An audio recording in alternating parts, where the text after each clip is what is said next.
Welcome back to the Love, Truth, and Power podcast. We're in part 2 of the series Men Are Talking, Love continues.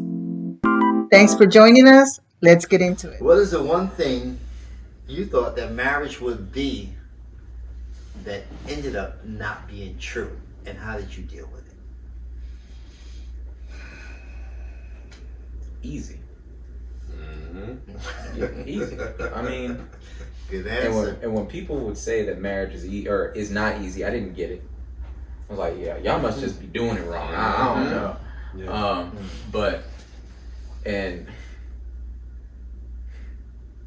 I won't say that it's hard, because I couldn't imagine being married to anyone else. I think that would be very hard. It's hard to imagine that, but it's not easy. That life changes completely. It's more than just signing a piece of paper. People that say that have never been married. They die. That must be the case, because marriage is very different. Your life changes. Everything becomes one. Your mentality changes. And now, even before, I would say, like, any decision that I made it with her in mind.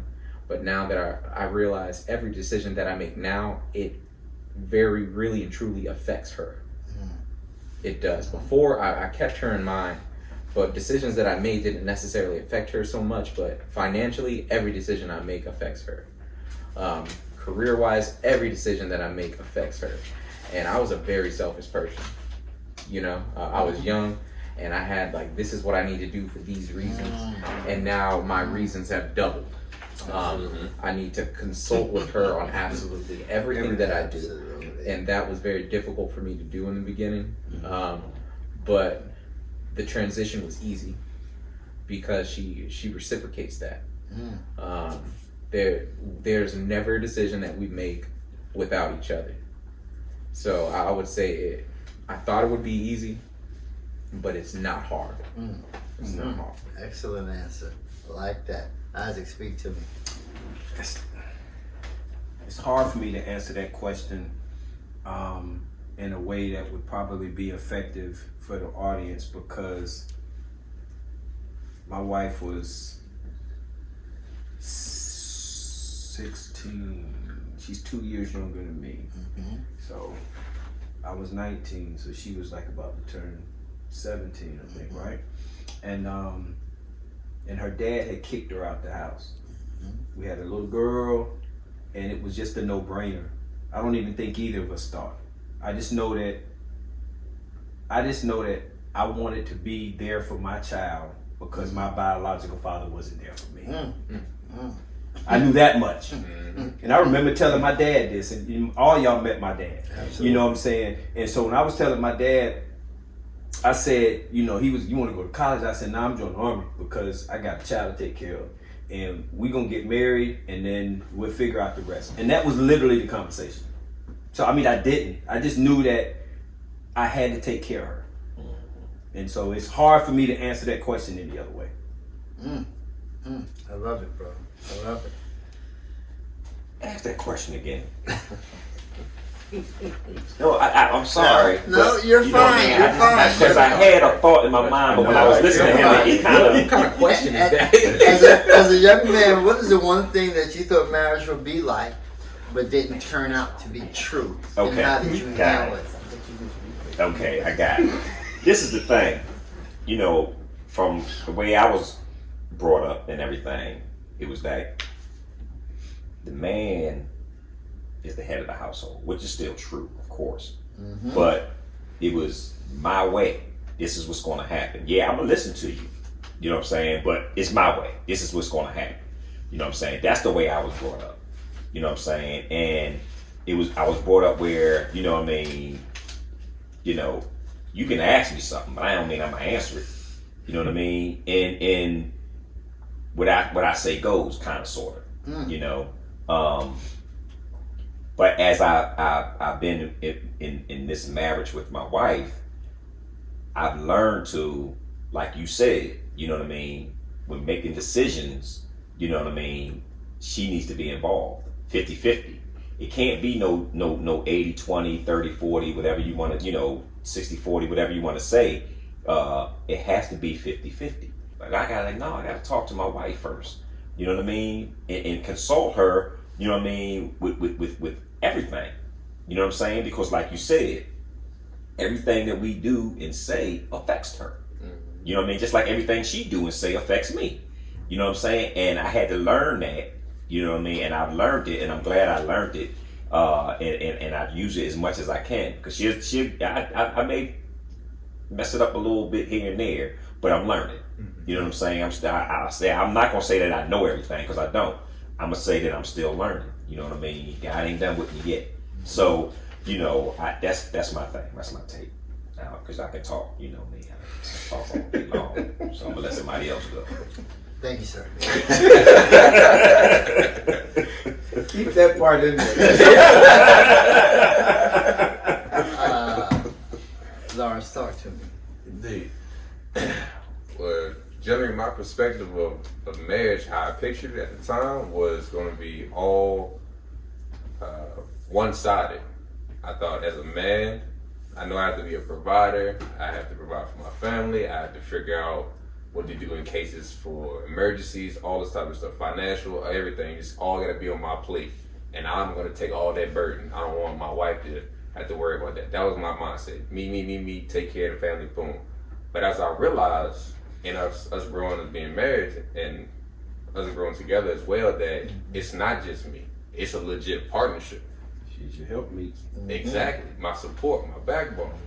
And as I'm sitting here going through, you go through the trials and tribulations, through the whole thing, you start looking at, your bills come in, or certain events come in, your families and stuff like that, and you're like, man, I don't know what I'm gonna do, and you start to panic, and you're trying to figure stuff out, like, who am I talk to? And then right there, you're so much focused on what's going on in your head, you don't even notice that she right there, and she come touch on shit. Look, babe, I got you with what's going on. I'm gonna help you with that. And then once I started realizing, man, I don't have to try to do this and be macho man 100% all the time, just me, and I can actually calm down and have a conversation and get her side of the view, and we come together as one. I was like, man, marriage is blessed, it's beautiful. It is. Yeah,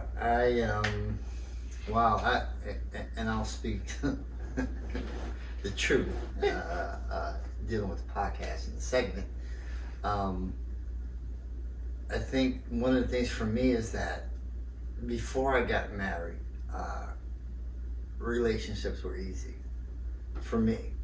And I mean that there was no hiccups, there was no headache, there was no expectations. The way I lived my life before I got married, because it was easy. It is what it is. Whether you like it, you don't, whatever, we move on. And keep moving, because all I gotta take is what I brought. You understand what I'm saying? I'm not trying to be disrespectful, not trying to bring my ladies down or anything, but that's what I knew. I'm never disrespectful to women. I love them, right? I was raised by a woman. I was raised with women. I've raised women, right? So that's what I knew. And when I got married, it was something that was totally new to me, because this person that I married wasn't part of that structure and that culture that I grew up with, that I was used to. She was an alien. She was from one side of the country, I was from the other. When we came together, then I felt that I had to lead. I had to impose my will. It's my way or the freaking highway. This is what we're about to do. And that wasn't the case. I felt that I had to do that. I had to lead. It had to be my way, because guess what? That's the only way I knew. So that's how you was taught. That's how I was taught. That's how you was taught. So to realize and understand, no, that's not going to happen. And she made that known very early in the marriage. This is not how this is going to be. Me being prideful, absolutely this is how it's going to be. Right? So that was a struggle for a while. But then I realized, it ain't all about me and what I say and what I was used to and the culture I was brought up in. Had nothing to do with it. I had to learn all of that later on. Everything that I knew, that I had knew to be true growing up, had nothing to do with my marriage.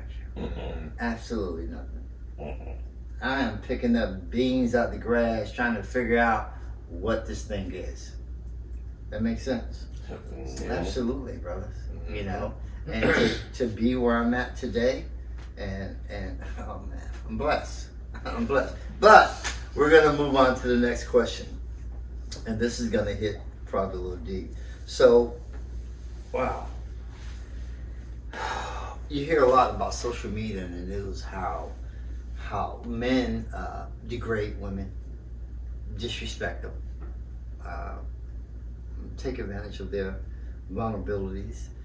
And we see these things in young men today, right, on the news all the time. You see it all the time on social media. What are your fears for the young men today and how they address our women, our young women? And when I say young men, I'm talking about all young men, not just the young men that we see day to day. What about the young athletes, right? What about the young stars? What about the young hip hop stars and music stars? I said young men, okay? So I'm going to open that category up. What are your fears about how they see our young women and how they address them? And what would be the advice or guidance that you would give to these young men today? I'm going to start it out with Isaac.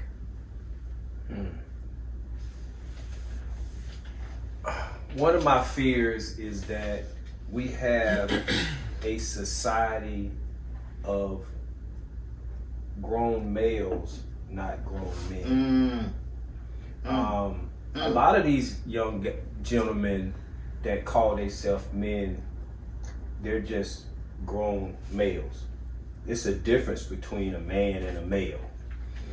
And because grown men don't do the question that he just asked. Grown men don't degrade women. Grown men don't call women out of their name of any culture, any color. Grown men don't do that. That's what young boys, males do. Correct. So my advice to these young guys that I talk to all the time is, when I mentor these young men in my classes, one of the things I ask them is, do you have any daughters? No, not you. No, not you, not okay. you. I ask them that, and you know, and if they say yes, then I say, well, would you want somebody treating your daughter the way you treating this lady? You know what I'm saying? Or calling her out her name, and I use the same scenario with their mother as well. I just feel like, man, this is a whole, because it's more than that.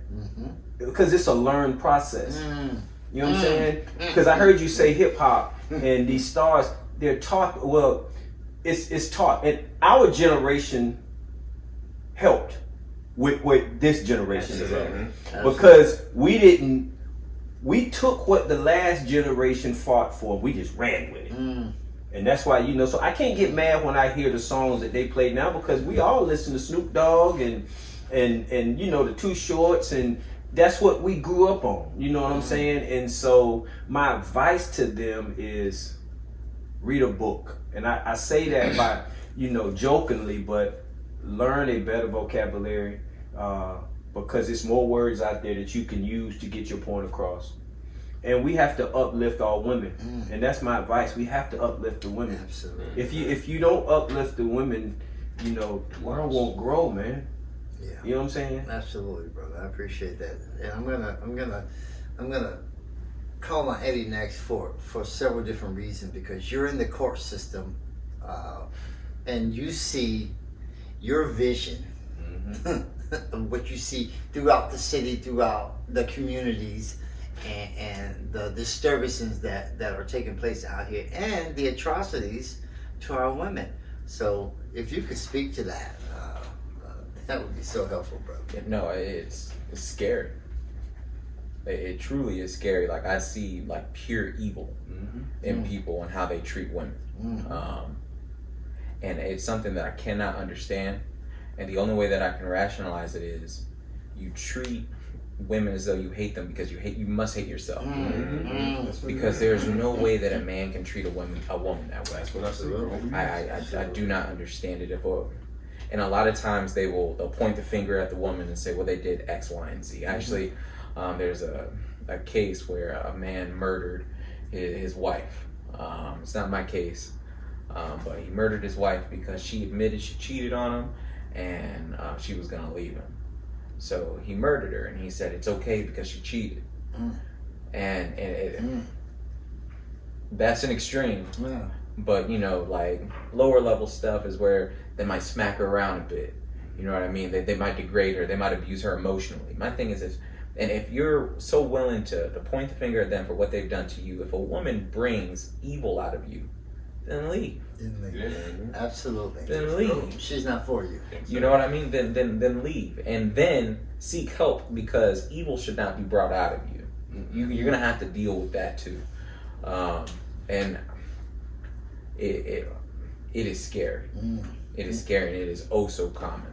Yeah. And it's the previous generations. It's the generations right above me. It's the generation that's coming up after me, and it is terrifying. And I've seen it actually more commonly with the younger generation. Yeah. Yeah. Much more so with the younger generation. I cannot figure out why. I think mental health has a lot to do with it. Absolutely. Insecurities, a lack of guidance and Absolutely. confidence within themselves. I think a lot of it has to do with a lack of self-confidence. Lack of fatherhood. That as well. Fatherhood. And there are a lot of different that. reasons why that exists. I think that's a whole nother Podcast. podcast. We have so many. And it's one thing you mentioned that you talked about the extreme of the man murdering his wife, which is really the norm. When you look at the news, man, and you look at these guys who are just going up in houses and shooting everybody in the house, shooting the woman, shooting the mother, killing the families. It's every day. Every day. It's every day, not just here where we live, but out there in the world. Some of it, it can be like the fact of how they was brought up by the mother. So I deal with victims too, where we have the evidence to go forward on this person, right? Right. That has abused this woman, has done this awful thing to this woman, and I speak to them, walking them through the process. This is what you should expect when we go to trial. This is what could happen, and oh so often I like me or other prosecutors, we experience this reluctance to put this person that did this awful thing to me through the process of being held accountable for that thing. And You're speaking in reference to the woman. Yes. Yeah. Yes. Wow. Where it is extremely hard for me to understand. Because he loved them. Yeah. It's not even so much that they love them. It's more so This is the way it's supposed they to have be. rationalized this bad thing in their mind. And it's essentially, you say self-worth. We know that. Yeah. Sure. But that's the excuse they're going to give us, Can right? I'm gonna stay on topic. I promise I will. So this is why I believe it's happening. So I'm gonna give you a scenario. You got a daughter and a son. Your daughter falls and skin up her knee. What you gonna do? You gonna say, "Oh, baby, it's okay." You gonna console her, right? Your son fall and skin up his knee. What you gonna do? Boy, you better get up. Yeah. And that's why men are the way they are now. Absolutely. Because we raised them to not cry. We raised them to suck up and keep your emotions inside and don't show your emotions. So now they out here in this world, and I'm not trying to validate what they're doing, but now they out there in this world and they don't know how to process their emotions. But you're validating what we're teaching them. Yes. It's what's being taught. It's what being taught. It's the truth. Yeah. It's the truth. This is the way the world sees boys. And I have to admit to you right now, and I tell you, I am guilty. Oh, yes. I am guilty. I am guilty with my grandson. I punch you in your chest. And my son-in-law sitting next to me. Yeah. Well, he'll attest to that. Yeah. When my grandson and my mother, my wife, and his mama, oh man, come here, leave that boy alone. Get out the way. Get over there and sit down. You're wrong with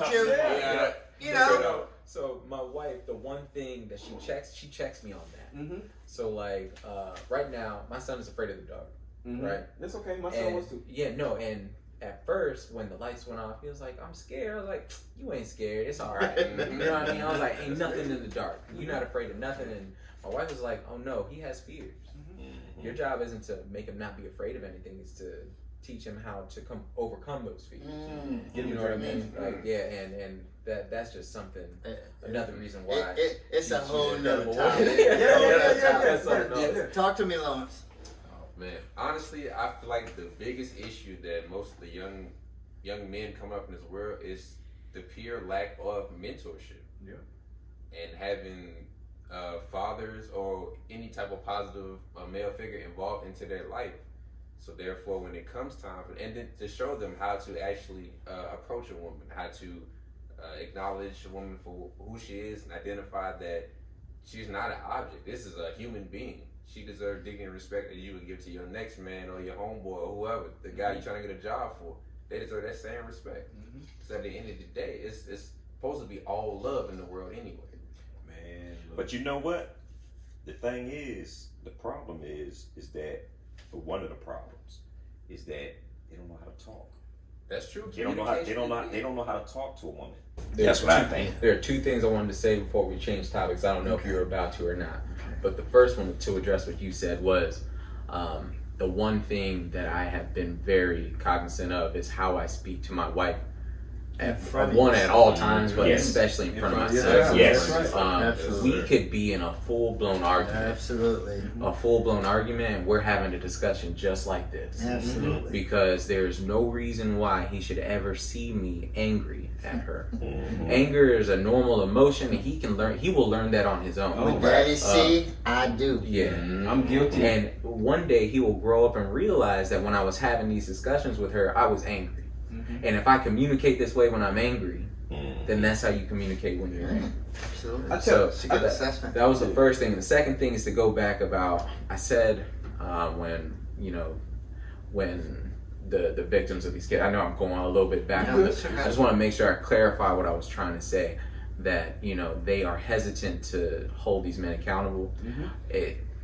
I am not in any way saying that it is their fault that they are not held accountable. Right. I think that men seek out women who are susceptible or who are vulnerable in that way. And I'm going to elaborate on that. And I want to be clear when I say that men are strategic when they do that. Absolutely. They're You said it. You already know. Absolutely. And I don't want, because this will be seen. Absolutely. So I want to be clear where when I have these victims who they're not there yet. I'm not saying they won't ever reach the point of wanting to hold these people accountable. I'm saying they're not there yet, and they're not there yet because of whatever this person has put them through. Not only that, I'm gonna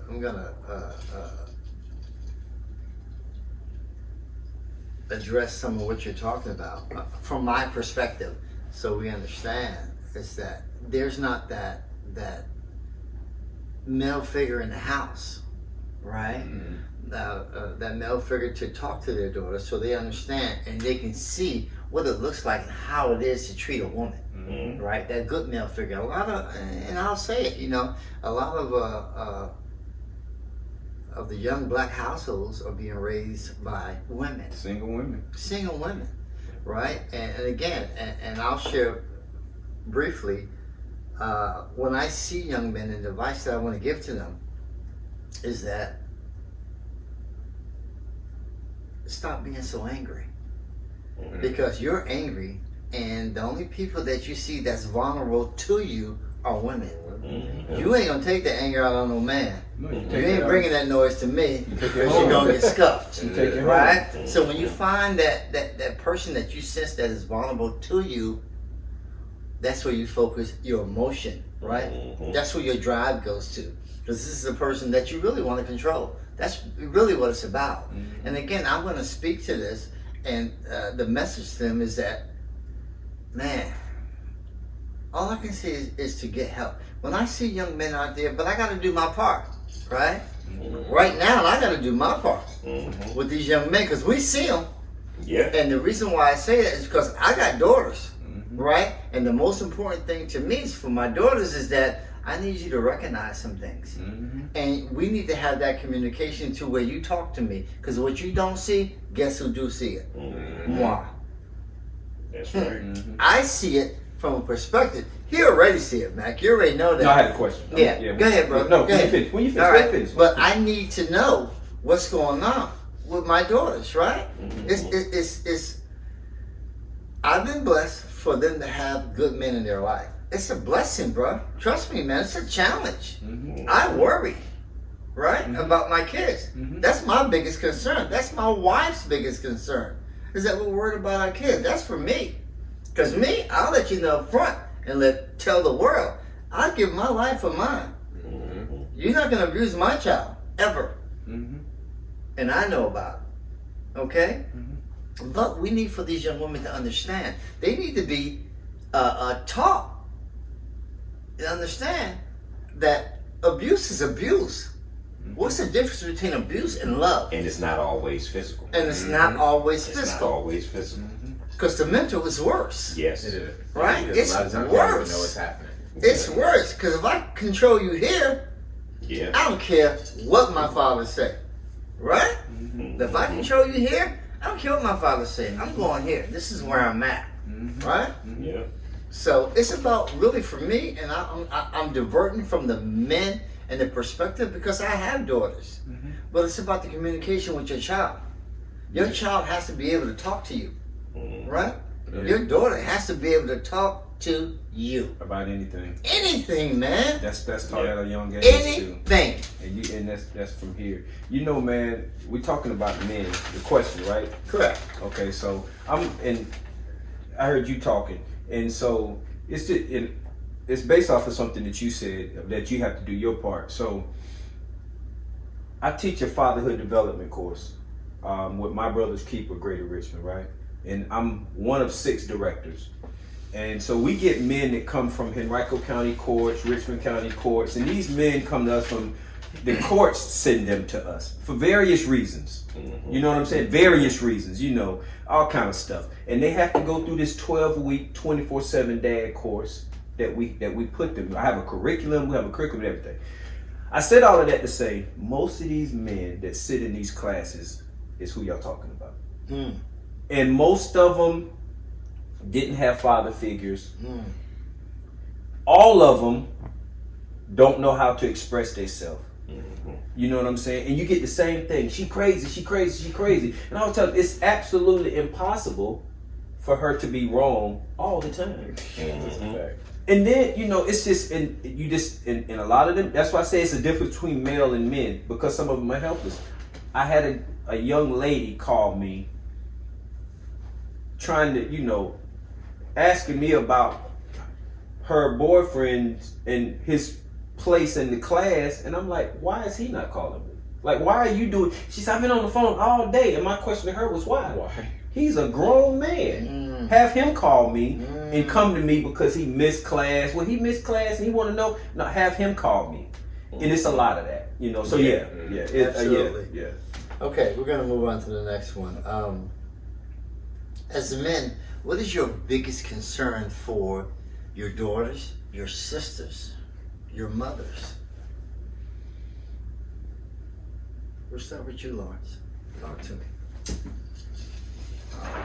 Biggest concerns for me, in my case, my mothers, my sisters, and my niece coming up. It's just, man, them seeing. I know my mother and my sister had the experience with, especially for my niece coming up, is seeing what the right male figure in your life looks like how to be proper. What right looks like. Yeah, that's the biggest concern, and that always weighs heavy on me because I'm not able to be around all the time. So, when I get a chance, I talk to them and I come over, I try to show them, hey, look, I play, especially for my mom, and I'm like, hey, mom, what's up with the gutter right here? Why this stuff all packed up? And it's just been, I was like, man, don't worry about it, I got it. So I'm telling you to your face, I'm gonna set the example. Even though my sister is older, I want her to know too. You about to get married soon. This is what your husband, the stuff that he should be doing. He should be over here take care of the gutters as well. But it's cool. And my niece is so when you do get to that age and you start dating stuff, your man need to be able to instill into you safety, and then he gonna take care of things, and y'all can grow together. But that's the main thing for me. My biggest concern is just them being taken care of and knowing that they're gonna be safe. As far as for my mother and my sister. Well, I guess, can you read the question again? Ask me the question again. What is your biggest concern for your daughters, Okay. your mothers, your sisters? For all of the females that's in my life. Okay. My biggest concern, I guess, that I can think of is I want them to be safe. I want them to feel, you know what I mean, safe and secure.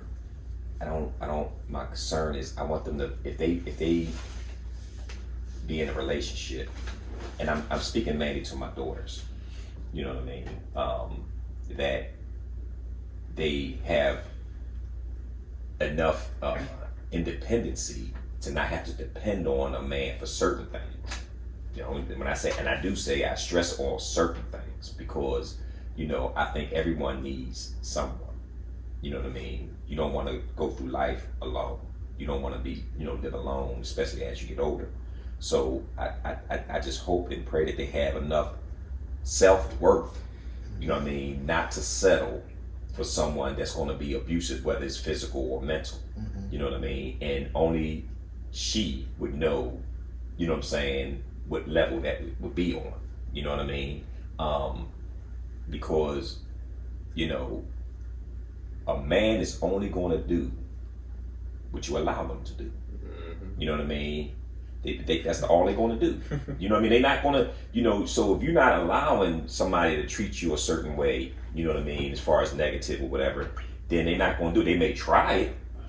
You know what I'm saying? They're going to try it. But then once you let them know that, no, we ain't trying that. You know what I'm saying? Then that's when they're going to either adjust fire. I'm talking military term. They're going to adjust fire or they're going to move on. You know what I'm saying? But you're not going to let them, you know what I mean, treat you wrong. You know what I mean? You're going to demand that respect. You're going to demand, you ain't asking, you demanding it. You know what I'm saying? In your actions and how you carry yourself. You know what I mean? So that's it. Isaac, talk to me. My biggest concern with my daughters first was, and sometimes still is that I didn't do a good job setting the right example. That's always been one of my, you know, because you play back over your life, and one of my and they're married now, and my youngest daughter's getting married next year, and so, but that has always been like one of my biggest concerns, like, did I do the right things as a dad? You know, because me and Frank, we girl dads. You know what I'm saying? So we are. Did I do the right thing so that they can pick or be chose, however you want to call it, so they find the right type of guy. My biggest concern now, that they're grown and have families, is that they're seen,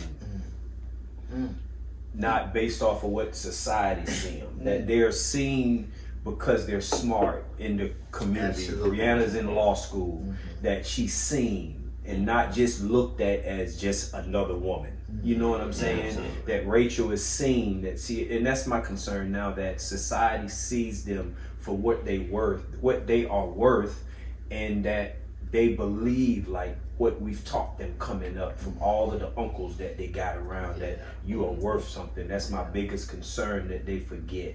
And Not to forget. And not the unrealistic stereotypes. And not the unrealistic stereotypes out there. Like, you know who you really are. Absolutely. And that concerns me a lot. And safety, of course. Absolutely. So, it depends on who we're talking about for my answer. Absolutely. So my mom, I'll start with my sister. So I only have one sister. I don't have any daughters. I have, of course, my one mom, and then a number of women that I would consider my sisters. So for my sisters, one, for them never to forget their self-worth. Yes, man.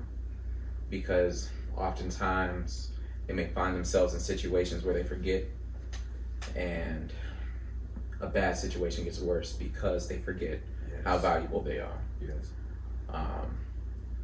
But the second piece is their safety, Mm-hmm. because and I believe that all of them are safe in their homes. Mm-hmm. I don't know many women like within my circle that I would call my sisters that are in danger at home. Mm-hmm. Otherwise, I would step in immediately on something like that. And I think the rest of our family would step in a situation like that. But when they step outside the home, Mm-hmm.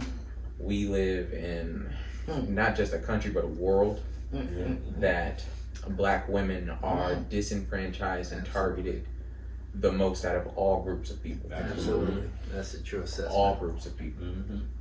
Whether it be financially, whether it be with health care, Everything. everything. Everything. And I am terrified Yeah. for all of them. Yeah. Because, and this is, a little bit of masculinity when I say, like, I have a little bit less concern for Black men when they step outside the house because, I am just much more protective Correct. of Black women. Yeah. When it comes to this type of situation, because they are so undervalued in the world. And Correct. if we as Black men don't value them, Who will? Exactly. Who will? Who will? and that is my Talk to main him, man. You concern. talk to him. As really and truly my main concern. Wow. Okay. For my mother, I'm gonna speak to all three of them. For my mother, I hope that she can see what an incredible life that she had, and that she's having, through all her experiences from the 1930s, and to see that her kids and that her life has been incredible, and that she can see the results of her life through her kids. For my sister, I just hope that she understands how much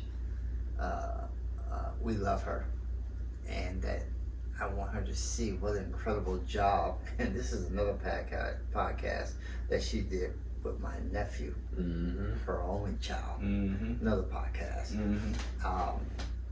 For my daughters, my biggest concern is that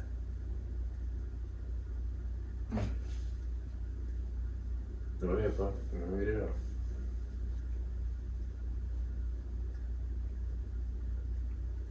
I know how I feel. is that I was the example that I was that example for them, for the man that they're looking for, that I wasn't a disappointment. Mm-hmm. I know that feeling. That's me right there. Through my flaws, through my sin, and all that I've done, and all that I've tried to protect them from.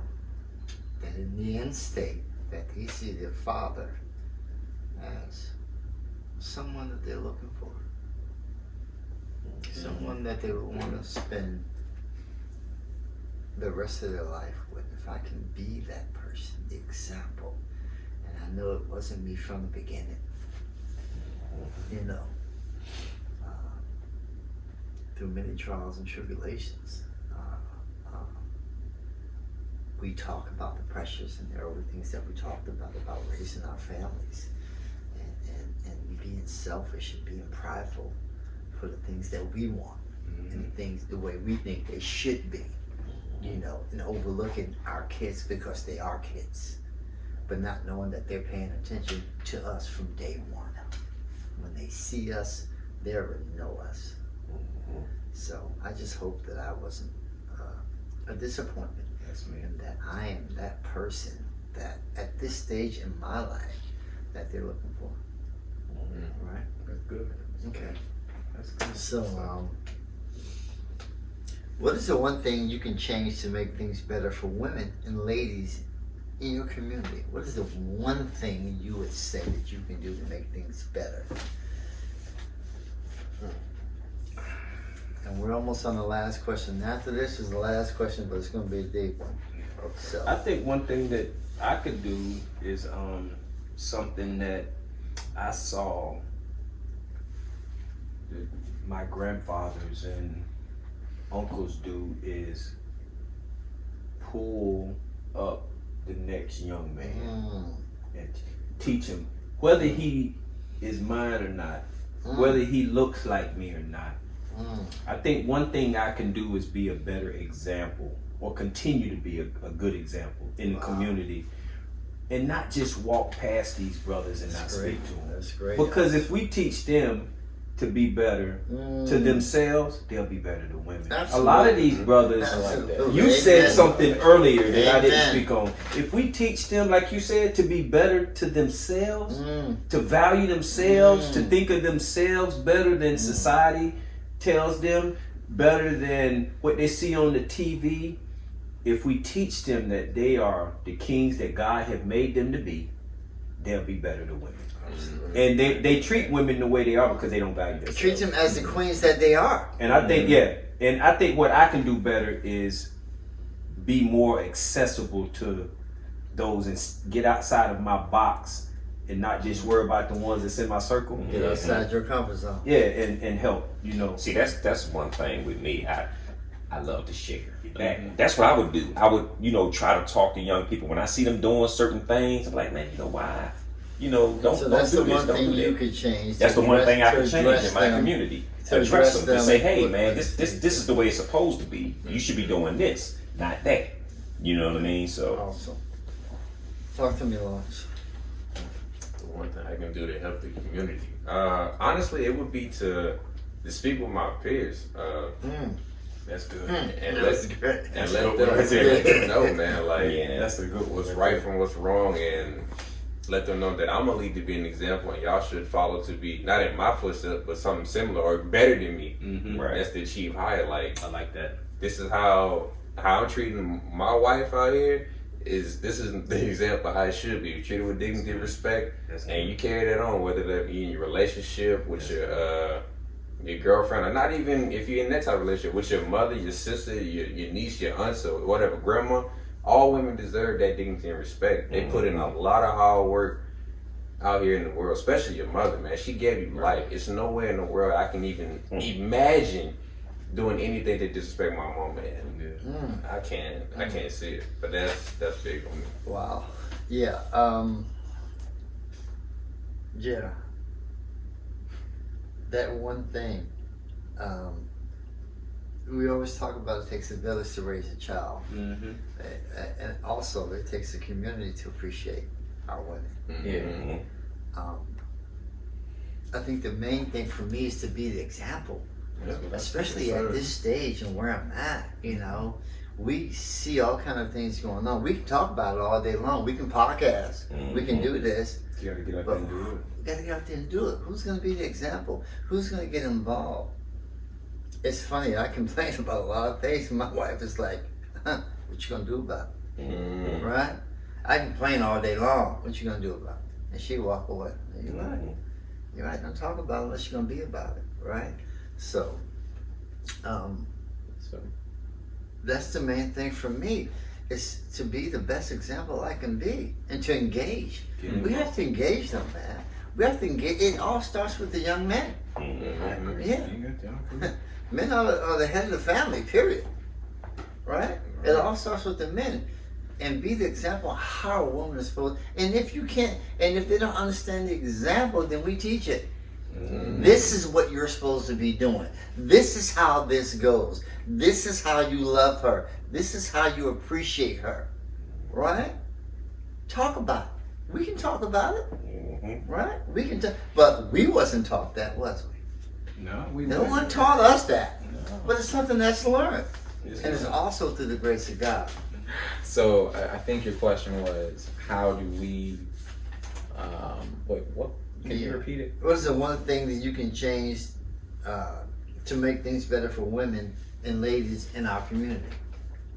So, I agree with everything you all said. I really could not have said it any better myself. So, taking it kind of in a different direction, because I don't want to belabor the point that you all made, I think we need to invest in them. We need to invest in them, because the one thing with my wife starting this new business that I've learned is that they are so much more than just our wives and our sisters and our mothers. Talk to it. These are educators. Talk to it. These are lawyers. These are doctors. These are business women. These are entrepreneurs. They are nurturers. We need to invest in them, and I think they are so often overlooked, underfunded. We have to invest in them because this is an untapped resource for our community that if we were to really invest in them, things would change. Oh, I love that response, brother. Things would change. I love that response. But when we do that, we have to in turn protect them because history has shown that whenever our community has tapped a new resource, it's stripped from us. Absolutely. And when we're dealing with the most targeted demographic in our community and in this country, in this world, absolutely, this is something that's extremely dangerous. So I say we need to invest in them and protect them as we do that. Can't let you get ahead of me. Absolutely awesome. Last and final question, gentlemen. As it relates to your spouse, what is the love of your marriage? And what I mean by that is how you express your love in your marriage. What is the truth of your marriage? And last but not least, what is the power of your marriage? And we're going to start with Steve, Mr. Rome. I didn't know he was going to do that, but I'm glad you did. Well, the power, I'm going to start with the power. Actually, I'm going to pause you. And I'm going to lead this segment. Okay. I'm going to start you guys off. Okay. And so I can get you going in the right direction, hopefully, God willing.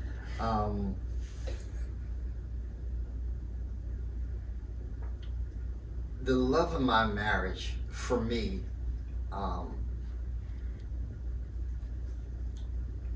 is the way I see my spouse and the way I love her and the way I appreciate her.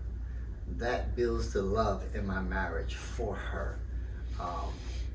She is one incredible woman that does so many things that go unspoken and unseen to some, but not to me. I love her in a way that can't be described. And the way that she loves me is understood. And not only is it understood, I feel it. I can feel her love for me. She don't have to talk about it. She don't even have to address it. I can feel the way she loves me. And that speaks volumes for me, for a woman that I've been with for over 30 years. Right? And the more I see her, the more I appreciate her. When I wake up, and I'm talking the truth, y'all. The more I see her, the more I appreciate her, the more I realize all that she's done. Not just for my family, that she's done for me. And that I don't show that appreciation for her as much as I should. That's me talking to me. Even though I give her everything she wants, it's not enough to me to show her that you carried us. You carried us. You carried my kids. You carried them. You know how many times I've been gone? I've been deployed. I've been overseas. I've been tasked. And when I had no other choice but to take those stresses, to take that pressure and put the army first so I can take care of my family. Those are the pressures. But that's the love in my marriage right now that I've learned and I've grown to appreciate. And we've grown together. That's the biggest thing for me. The truth in my marriage right now, and y'all my brothers, and I'm speaking to the world, is that I'm flawed. I'm not perfect. I'm flawed. You know, I am not perfect. I am on my path, my walk, my journey, right? With Christ, and I'll speak to that. But I'm not perfect. I'm not gonna be perfect. But in my journey, my walk is to live as righteous and understand and ask for forgiveness for my sins. Not just, especially to my wife. I need forgiveness for her, for the flaws, right? I'm human. I'm gonna make mistakes, right? I'm gonna go down that path. And I appreciate it that she understands that and that I can admit that. There's nothing perfect about me. To err is to be human. Right? Mm-hmm. But to understand that this is not intentional. Right? To understand that the way I love you, this is my truth and how I love you, that I'm not perfect. But I'm going to do everything I can to make it better, right? And to appreciate you. Because all that I am not perfect is how I love my wife. How I love her. So she understands that who I am, you know who I am, right? She needs to know who I am, and she knows. This is who I am. This is who we are, because she's not perfect either, right? Nobody's perfect. But in the growth over the 30 years, we've grown together. We know each other. We know who we are. That's the most important thing, is to know your spouse and have her know you. And for me, it's to be vulnerable. That's the biggest thing in my marriage. In my early part of my marriage, no, I lead the way. I'm the man. I'm not going to show you that there is no weakness in me. None. And that's a problem in my marriage. That caused a lot of headache in my marriage. That I'm letting you know that I'm in charge. No, I got to be vulnerable to my woman and let her understand my fears, because I have some. Right? My disappointments. Not just in the world, but in me. What I didn't succeed at. What I didn't accomplish. Right? I have to be vulnerable to my woman. This is the person I say I love unconditionally. So why can't I open up to her? That's my truth. Mm-hmm. Is that I be myself and live my life for her, who's given her life for me. So the power of my marriage is that together, there's nothing me and that woman can't do. Mm. That we are partners in life, we are lovers, we are partners in Christ, which is the biggest thing and the ultimate thing. That not only are we going to grow to be old, God willing, that we're going to sit back and see what an incredible life that God has given us, right? And how to appreciate it, right? For with me and her, there's nothing that we cannot do. Nothing. My heart is with my woman, and I would give my life for her. My life for her. She is the strength. She is the power. That's the growth. That's the growth we have, right? In your marriage. You grow, you learn, you get to this point. You ain't gonna start out here. My two young bucks, yeah, it's great. It's lovely. But you're gonna grow to this. When you got growth ahead of you. Absolutely. So for the power, for me, it's to her. It's to her. It's to her. And all this time, I'm not the strong one. Never was, Matt. Isaac never was the strong one. Never was. I can talk about that baloney if I want to. And man up. Ain't no man up. It wasn't me. Okay? So that's my truth. That's my power. And that's my love. I'm going to turn it over to you, because I'm going to say you for last. I want you to bring it home. Come on. So, the love of my marriage.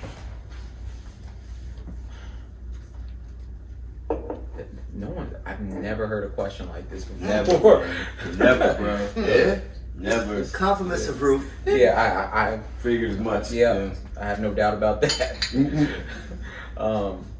I think the love of our marriages has been built, has grown from the both of us. It is something that I cannot explain.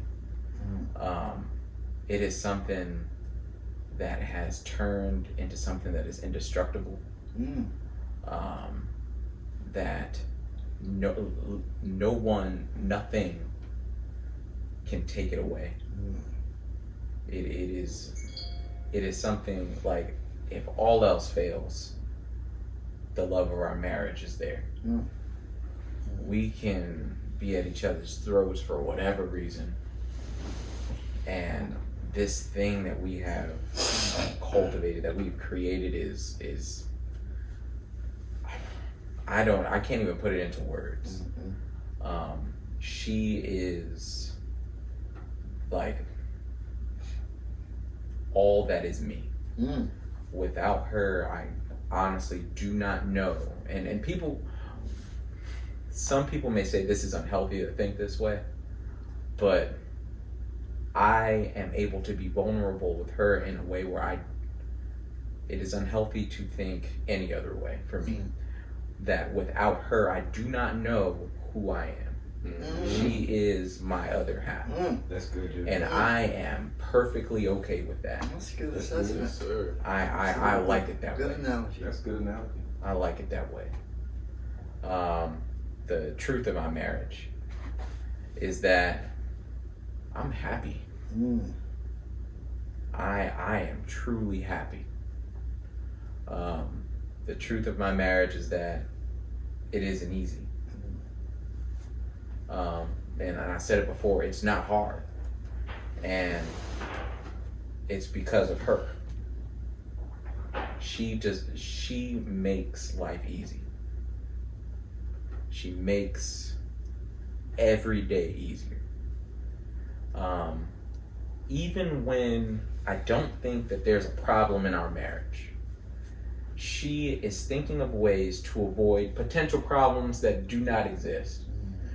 She's saying, hey, maybe we should start, meeting up every once in a while just to check in. And she'll ask me randomly, are you happy? And I mean, I'm happy. And she'll ask me, are you happy? What can I do better as a wife, as a partner? What can I do better? And the truth of my marriage is, I don't know. I don't know. Just keep on keeping on. I don't know. But the fact that she is so eager and so willing to continue to grow with me, because we're not the same people we were when we were 13, 14 years old. And it took her to remind me of that we have grown, and we've grown together. The truth of our marriage is that she is the power of our marriage. She is, and for me, she is the foundation. Like it is so very hard to explain what she means to me, because she literally is everything. She's everything. I could not be me without her. Wow. What we have created with our son, he has added to that power. Watching her raise a piece of me, this person who is it literally is a piece of me. Looks exactly like her. He looks exactly like her, but I see me in him. But the way, and you said this earlier, I've been thinking about it ever since you said it, the way that he loves her, I know that no matter what happens to me, he's okay. Yeah. No matter what happens to her, That's important. he is okay. That's important. Because he has just been exposed to the greatest love ever. And it came, I can say I love him more than anything, but he came out of her, And First love. And no matter how much I want to say it, I do not think anyone can love a child more than their mother. Mm-hmm. That love affair started 9 months before he was born. There's something that I didn't get it, you know, and like if he wakes up, the first thing he says is "mommy." Mm-hmm. Before Before he goes to sleep, he won't close his eyes unless she's right somewhere where he knows exactly where she's at. There is this connection that I would never try to diminish in any way. And she is creating this incredible human being. She has created this incredible human being. I don't know. She is the power. Awesome. So, Lawrence, let's go. I'm gonna save my two veterans for last. Talk to me. So clearly, the love in my marriage, I don't have to find it. It's purely genuine. It's something that I will never take for granted. It's something that me and my wife had to build on it for it to get to where it is now. And it's something I feel like that we both deserve and we earn. And from us building that love together, is what's led to the truth behind that. Talk to me. And that level of love to that truth is, man, like, honestly, by myself, I thought that I was unstoppable. Couldn't do anything. I can do anything I want. Nobody can touch me. But with my wife by my side, I feel like literally I can take on a whole entire world, just me and her. That's the truth, huh? That's the truth. I feel like whatever go on, that's my right hand. That's my heartbeat. That's my lung. I need my wife in my life. And not only just for me, my son needs his mother in his life. And how she loves him unconditionally and how she's raising him to be, as long as I'm helping as well, but showing him to tap into sides in which I can't show him or I wasn't taught to show him, as far as for emotions and stuff like that, and be open to it. That's pure, man. I sit back a lot and just watch them two just have a ball with each other, laughing and doing their thing. And I'm blessed to have. All we're doing is reminiscing of those days. It's true. I'm blessed to have her. So what's your power? The power behind that is the power behind that marriage. It's my wife. It's my wife. She the rock behind the entire family. Like, she holding it down. She the foundation. As long as she good, we gonna be good. And that's my main concern, is take care of my wife, because I need my wife. I need my son too, but that level of love and compassion that she pushes out is overwhelming in the household. And knowing also that she's gonna be what she is, she's my peace. And she brings me home whenever I get lost. Like, that's awesome. That's what I need. Appreciate that, Sharon. Isaac, talk to me, brother. Give me some of that good knowledge you got. Give it to me. This question, man. The love of my marriage, the truth of my marriage, and the power of my marriage. Yes, sir. So I'm a plant guy. And Miss Ruth made up the question, so I'm a spin it. So the love of my marriage, I'm a plant guy, and I have a whole lot of them in my house. And so, you know, if you take a plant, right, you get your prettiest plant and you put it in your house, and if you put it in the right atmosphere with just the right temperature and just the right sunlight and just the right water, it'll grow. It's gonna bloom. It'll bloom. But if you put too much water on it, it'll get distressed, and then the leaves will turn brown. If it gets too much sun, and so that's my wife. I've learned that. It took me 30 years to figure this out, that if I nurture her the right way, if I give her just the right amount of this and not too much, you know what I'm saying? That she will set an atmosphere in my house that is unmatched. And that's the love of that's my love for my wife. I mean, it's like seeing your favorite flower grow. And I never would have thought that after 30 years that I could still love her like I did when I first met her on the basketball court in 1989. That's real. You know what I'm saying? I can tell you what she was wearing, probably. You know what I mean? That's the love of your marriage. And it took 30 years for me to see that. I mean, I truly love her like Christ loved the church. I truly love her like Christ loved the church. Talk to me. I mean, she's everything. She's amazing, man. And I don't know. No, I'm like you, bruh. It's so hard to explain, but the truth of my marriage is that with all the flaws that we got, those are my flaws. And I love her still. And that she loved me through my darkest points of my life. You know? And that she didn't give up. She didn't abandon you. And she didn't abandon me. Even though prideful me thinking I'm, you know, Mr. Big Shot, trying to be like everybody else in the world, even though she never gave up. And she fought for her marriage. That's my truth.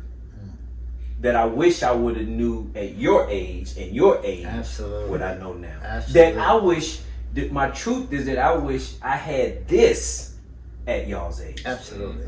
We had this. We had, man, let's go to the club. You know what I'm saying? Yeah. You know, temptation, stuff like that. And in reality, that is the truth. And that's the truth. That's the truth. And the power of my marriage, we battle tested, bro. We battle tested. We like the Kitty Hawk. That is Unsinkable. real assessment. Unsinkable. We like the Kitty Hawk battleship. Unsinkable. Because we've been tested. And we've been pressured and pushed and squished together. And now our marriage is a gem, man. I mean, that's what came out of all of that dark cold stuff. And that's why marriage is right now. That's the power of my marriage. Diamond in the rough. Yeah, we are battle tested. Yeah. All of our flaws, both of us. Awesome. I love them, man. Awesome. My turn. Senor. Okay. I'm gonna start from the opposite of all you guys. I'm gonna start with the power of my marriage. The power of my marriage is real simple. Okay. It's God. You know, hands down. Yeah. Okay, that's the power. Ain't no other power greater than that. No other power greater than God. Because without God, there will be no marriage. There will be no me. There will be no her. So I'm gonna keep it simple as that. You know, name God. The truth is of our marriage is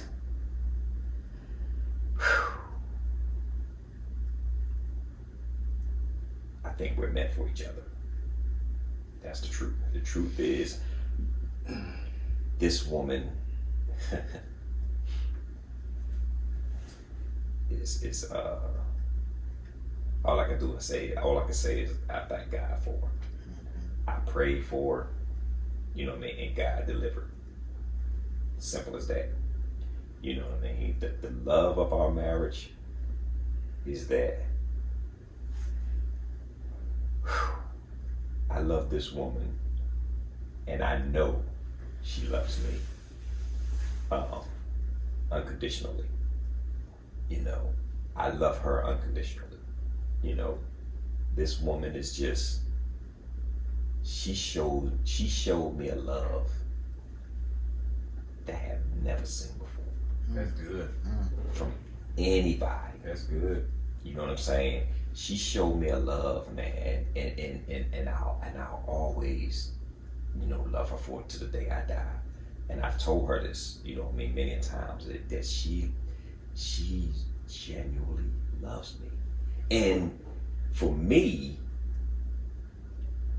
it's a major thing because, you know, I've never felt this type of love before. That's good. You know what I mean? You know, I never, I mean, you know, I've never felt this kind of love before. That's exactly love. You know what I mean?